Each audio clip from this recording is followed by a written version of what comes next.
All right, let's get right into the main event. In one corner, we've got the former heavyweight champion of the world, a GPU that absolutely defined high-end gaming for a generation, the NVIDIA GeForce RTX 3090. And in the other corner, the reigning, undisputed, and frankly monstrous king of performance, the RTX 4090. Welcome to the Bay. Today, we're settling the big one, the new king versus the old legend. So here's the big question we're tackling. Is the raw, bleeding-edge power of the new king really worth all that cash? Or does the veteran legend still have enough fight left in it to be the smarter play for your next PC build? Let's find out.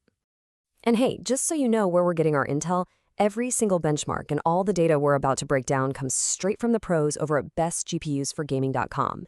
They really put these cards through the winger, so you know these numbers are legit. So here's how this showdown is gonna go. We'll kick things off with the clash of the titans, throwing them into the 4K gaming gauntlet. Then we'll look at the secret sauce, ray tracing and new tech. After a tail of the tape on the raw specs, we'll get down to the dollars and cents with price versus performance. And finally, we'll figure out which card is yours. All right, ding, ding, ding. Round one. We are talking pure, unadulterated 4K gaming power. No fancy tricks yet, just raw horsepower. Let's see who throws the first punch. You know what? Let's not beat around the bush. The single most important number you need to see is this one. In raw 4K gaming, the RTX 4090 is anywhere from 60 to 80% faster than the 3090. I mean, that is not an upgrade. That is a whole new weight class. And this is where it gets kind of crazy. Look how that plays out in actual games. In Cyberpunk, the 4090 is pulling a full 60 FPS ahead. In a Twitch shooter like Warzone, that's a 70 FPS lead. The numbers just don't lie, folks. The 4090 is playing a completely different game. And this chart just lays it all out, plain and simple. In one of the most punishing games out there, yeah, the 3090 does great. 105 frames per second is awesome. But the 4090 just soars past it at 165. That is the difference between a really smooth experience and one that is just, well, perfect. So what about esports? You'd think maybe the gap would shrink in a game like Fortnite, right? Nope. The 4090 still holds a massive 100 FPS lead. For anyone with a high refresh rate monitor, that's not just a nice to have. That is a serious competitive advantage. So, where is all this extra performance coming from? It's not just brute force, right? Well, let's peel back the layers and look at the new tech and the architectural leap that really separates these two titans. So here's the heart of it. The 3090 is running on the awesome Ampere architecture, but the 4090 has the newer, smarter Ada Lovelace architecture. That means better ray tracing cores and better tensor cores, but the real secret weapon, the absolute game changer, is that jump from DLSS 2 to DLSS 3. So what is this DLSS 3 magic? It's not just upscaling anymore. The key ingredient is frame generation. Using AI, the RTX 4090 is literally creating brand new frames out of thin air and slotting them in between the normal ones. The result? A massive, almost unbelievable boost to your frame rate. And this is the part you really need to understand. This frame generation tech is exclusive to the 40 series cards. The RTX 3090, as powerful as it is, just doesn't have the hardware for it. This is the 4090's knockout punch, plain and simple.